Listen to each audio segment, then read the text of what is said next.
ಚೆನ್ನೇನಹಳ್ಳಿ ಮೊದಲ ಸುತ್ತಿನ ಗ್ರಾಮಸಭೆ ತಾವರೆಕೆರೆ ಹೋಬಳಿ ಬೆಂಗಳೂರು ದಕ್ಷಿಣ ತಾಲೂಕು ಚೆನ್ನೇನಹಳ್ಳಿ ಗ್ರಾಮ ಪಂಚಾಯಿತಿಯ 2024-25ನೇ ಸಾಲಿನ ಮೊದಲ ಸುತ್ತಿನ ಗ್ರಾಮಸಭೆ ಶ್ರೀ ಆಂಜನೇಯ ಸ್ವಾಮಿ ದೇವಸ್ಥಾನದ ಆವರಣದಲ್ಲಿ ಆಯೋಜಿಸಲಾಗಿದ್ದು ಅಧ್ಯಕ್ಷತೆಯನ್ನ ರಾಜೇಶ್ವರಿ ರಂಗ ಹನುಮಯ್ಯ ವಹಿಸಿದ್ರು. ಕಾರ್ಯಕ್ರಮವನ್ನ ದೀಪ ಬೆಳಗಿಸುವ ಮೂಲಕ ಚಾಲನೆ ನೀಡಿದರು.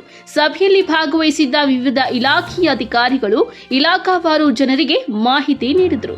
ಇದೇ ವೇಳೆ ಎಸ್ಎಸ್ಎಲ್ಸಿಯಲ್ಲಿ ಹೆಚ್ಚು ಅಂಕ ಪಡೆದ ವಿದ್ಯಾರ್ಥಿಗಳಿಗೆ ಪ್ರತಿಭಾ ಪುರಸ್ಕಾರ ಹಾಗೂ ವಿಕಲಚೇತನರಿಗೆ ಸಹಾಯಧನ ಅಧ್ಯಕ್ಷರು ಹಾಗೂ ಸದಸ್ಯರು ವಿತರಣೆ ಮಾಡಿದ್ದಾರೆ. ನಂತರ ಸಾರ್ವಜನಿಕರು ಅಧ್ಯಕ್ಷರು ಹಾಗೂ ಪಂಚಾಯಿತಿಯ ಅಭಿವೃದ್ಧಿ ಅಧಿಕಾರಿಗಳಿಗೆ ಕೆರೆ ಸ್ವಚ್ಛಗೊಳಿಸಲು ಮನವಿ ಮಾಡಿದರು. ಮುಂದಿನ ದಿನಗಳಲ್ಲಿ ಕೆರೆ ಸ್ವಚ್ಛಗೊಳಿಸುತ್ತೇವೆ ಎಂದು ಪಿಡಿಒ ಭರವಸೆ ನೀಡಿದರು.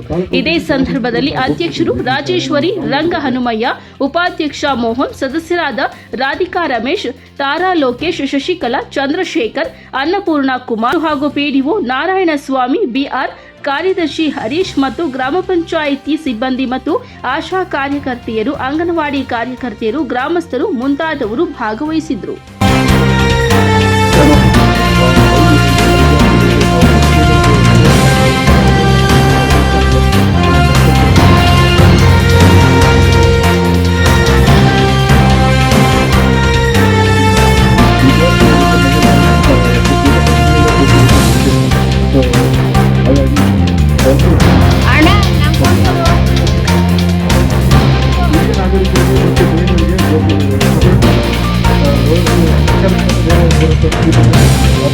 Thank you.